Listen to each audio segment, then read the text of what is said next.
आज हम देखेंगे प्रबंधकीय अर्थशास्त्र। प्रबंधकीय अर्थशास्त्र में कौन कौन से क्वेश्चन हैं जो पूछे जाते हैं, कौन से क्वेश्चन इम्पॉर्टेंट है इसमें वो देखेंगे और कौन से क्वेश्चन आए हुए हैं वो सब जानेंगे। तो इसकी पहली इकाई है प्रबंधकीय अर्थशास्त्र की प्रकृति एवं कार्यक्षेत्र, nature and scope of managerial economics. तो इसमें किस टाइप के क्वेश्चन पूछे जाते हैं, देखो प्रबंधकीय अर्थशास्त्र की प्रकृति। तो प्रबंधकीय अर्थशास्त्र का नेचर कैसा है, उसका क्षेत्र कौन कौन से क्षेत्र उसके अंतर्गत आते हैं। तो प्रकृति, क्षेत्र और व्यावसायिक निर्णयों में आर्थिक विश्लेषण के महत्व को, है ना। आर्थिक विश्लेषण क्या है, प्रबंधकीय अर्थशास्त्र है तो आर्थिक विश्लेषण ही होगा, तो उसके महत्व का विवेचन करना है। तो इसमें इम्पॉर्टेंट कौन कौन से टॉपिक हो जाते हैं, इसमें जो इम्पॉर्टेंट टॉपिक होगा वो होगा प्रकृति, क्षेत्र और महत्व। क्या करना है, प्रबंधकीय अर्थशास्त्र के प्रकृति को, क्षेत्र को और उसका महत्व को जानना है। देखो इसमें कौन कौन से क्वेश्चन और पूछे गए हैं, इसमें भी देखो प्रकृति, क्षेत्र और महत्व पूछा गया है। इसमें भी देखो प्रबंधकीय अर्थशास्त्र की प्रकृति और क्षेत्र पूछा गया है। तो पहली इकाई में अगर आप प्रबंधकीय अर्थशास्त्र की प्रकृति, उसका क्षेत्र और उसका महत्व पढ़ लेते हैं तो ये बहुत है उसके लिए। जितने भी क्वेश्चन आए हैं उसकी प्रकृति, क्षेत्र और महत्व से ही आए हैं। और आगे देखें तो प्रबंधकीय अर्थशास्त्र के स्वभाव, उसका क्षेत्र। तो ये भी है, स्वभाव का मतलब क्या होता है, प्रकृति ही तो होता है, उसका नेचर ही तो होता है, और क्षेत्र, इन दोनों के बारे में भी पूछा गया है। वहीं इधर देखो तो प्रबंधकीय अर्थशास्त्र की विशेषता और उद्देश्य को स्पष्ट कीजिए। प्रबंधकीय अर्थशास्त्र की परिभाषा दीजिए और यह परंपरागत अर्थशास्त्र से किस प्रकार भिन्न है। प्रबंधकीय अर्थशास्त्र की विशेषताओं को समझाइए। और किस टाइप के क्वेश्चन आते हैं, तो प्रबंधकीय अर्थशास्त्र की परिभाषा, इसकी प्रमुख विशेषताएं, प्रबंधकीय अर्थशास्त्र के लिए समष्टि अर्थशास्त्र किस प्रकार उपयोगी है, ये क्वेश्चन भी पूछे जाते हैं। तो और क्या पूछे जाते हैं देखें तो देखो फर्म फर्म का उद्देश्य क्या है। एक फर्म स्थापित किया जाता है तो उसका उद्देश्य क्या होता है, सबसे पहला उद्देश्य तो लाभ कमाना होता है, ठीक है।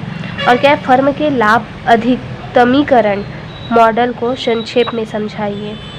एक फर्म के क्या उद्देश्य है, फर्म के लाभ अधिकतमीकरण मॉडल को संक्षेप में समझाइए।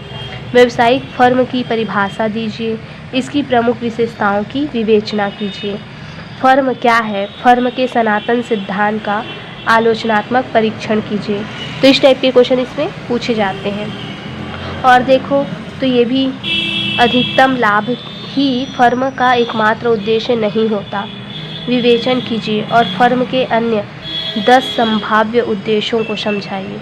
तो फर्म के उद्देश्य बताना है, तो इसमें क्या करना है आपको, फर्म वाले में फर्म क्या है, उसके उद्देश्य क्या है, उसकी परिभाषा याद कर लेना, इतने में काम चल जाएगा।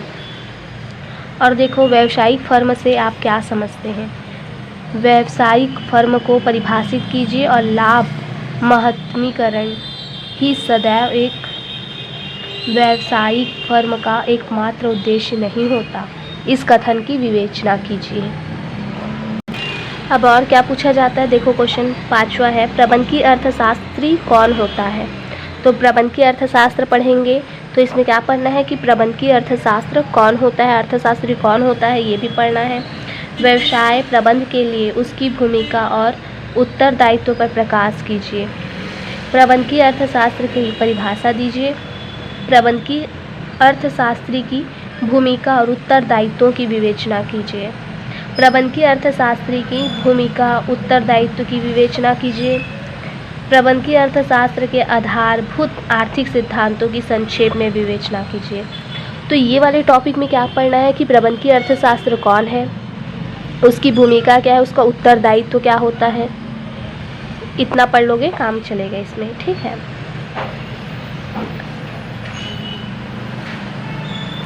फिर देखो वृद्धिशील अवधारणा एवं सीमांत अवधारणा में क्या अंतर है। कब एक उपक्रमी वृद्धिशील सिद्धांत द्वारा निर्णय लेना वैध मानता है। प्रबंधकीय अर्थशास्त्र की परिभाषा दीजिए और प्रबंधकीय अर्थशास्त्र के आधारभूत सिद्धांत कौन कौन से हैं।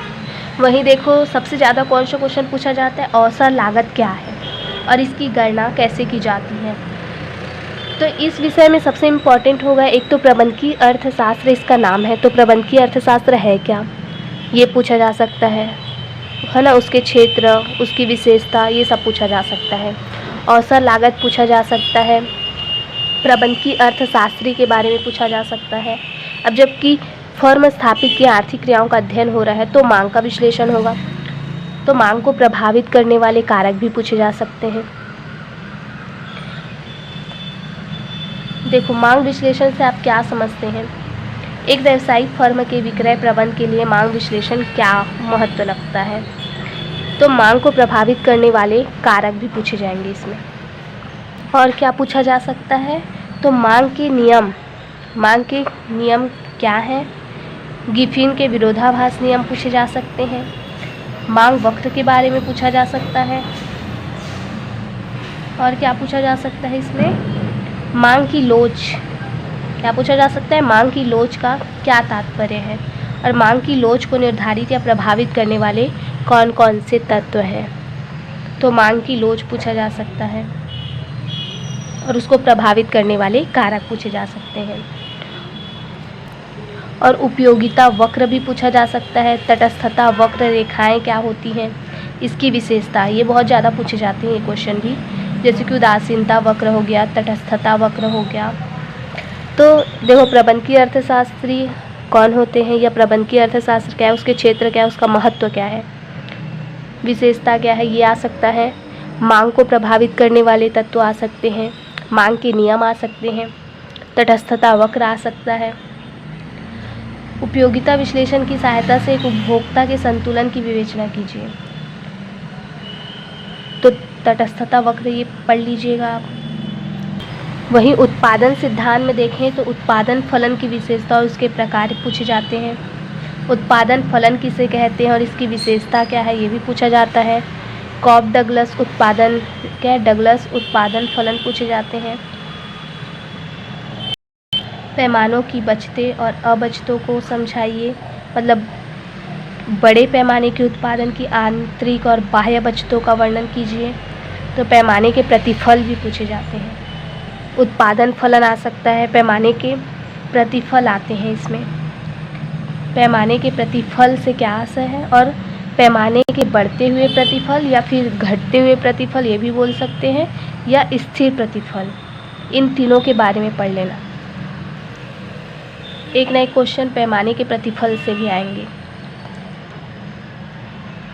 और क्या आते हैं, लागत से आप क्या समझते हैं? तो औसत लागत इसमें पूछा जाता है ज़्यादातर। कुल लागत हो गया, औसत लागत हो गया, सीमांत लागत हो गया, ये पूछे जाते हैं। उत्पत्ति ह्रास नियम भी पूछे जाते हैं। वहीं हम देखें तो बाज़ार की स्थिति, जैसे कि पूर्ण प्रतियोगिता बाज़ार हो गया, एकाधिकार बाज़ार हो गया, अल्पाधिकार बाज़ार हो गया, ये सबसे क्वेश्चन आते हैं। मुद्रास्फीति क्या है, तो मुद्रास्फीति के क्वेश्चन भी पूछे जाते हैं। मांग प्रेरित स्फीति या लागत प्रेरित स्फीति क्या होता है, तो मुद्रास्फीति से भी क्वेश्चन आते हैं। एक न एक क्वेश्चन तो है मुद्रास्फीति से देखने को मिल ही जाएंगे। तो इसमें यह आ सकता है कि मुद्रास्फीति क्या है, यह अवांछनीय क्यों मानी जाती है, इसे नियमित करने के उपाय समझाइए, या फिर इसके आर्थिक प्रभावों की विवेचना कीजिए। तो इसमें मुद्रास्फीति क्या है, ये सबसे पहले कोई भी टॉपिक पढ़ो तो सबसे पहले वो है क्या, उस विषय को जानना बहुत इम्पॉर्टेंट होता है। उसके बाद उसकी विशेषता हो गए, उसकी भूमिका, उसके क्षेत्र, ये सब ऑटोमेटिक जो है वो समझ में आने लगते हैं, क्योंकि किसी भी सब्जेक्ट का वो क्या चीज़ है यही नहीं जान। तो एग्ज़ाम्पल में अगर हम देखें मुद्रास्फीति के बारे में, तो मुद्रास्फीति है क्या? मुद्रास्फीति का मतलब होता है कि मुद्रा का मूल्य क्या हो जाता है, घट जाता है। अब मुद्रा का मूल्य घटने का मतलब क्या है, पहले हम कुछ चीज़ खरीदते थे तो 10 रुपये में मिल जाती थी, आज वो चीज़ 15 रुपये की हो गई है, तो मुद्रा का मूल्य क्या हो गया है, घट गया है। क्या हो गया है, घट गया है, उसकी वैल्यू कम हो गई है। तो ये होता है मुद्रा का मूल्य घटना, अर्थात महंगाई बढ़ गई। जो चीज़ 10 रुपये में मिलती थी अब वो 15 रुपये में मिल रही है, तो क्या हो रहा है, उसका वैल्यू घट रहा है ना, मुद्रा का मूल्य क्या हो गया, घट गया। तो ये होती है मुद्रास्फीति। अब हमें ये पता चल जाएगी मुद्रा का मूल्य घट गया अर्थात महंगाई बढ़ गई, जो चीज़ 10 रुपये में मिल रही थी अब वो 15 रुपये की हो गई, तो क्या हो रहा है, महंगाई बढ़ गई। तो महंगाई किन किन कारणों से बढ़ती है ये जानेंगे, और उन कारणों को जानने के बाद क्या करेंगे, उसको नियंत्रण करने का प्रयास करेंगे, मुद्रास्फीति को कम करने का प्रयत्न करेंगे। तो इस टाइप से आप कोई भी टॉपिक जब पढ़ो तो वो क्या है ये जान लोगे तो सारे क्वेश्चन क्या होंगे, ऑटोमेटिक सॉल्व होने लगेंगे।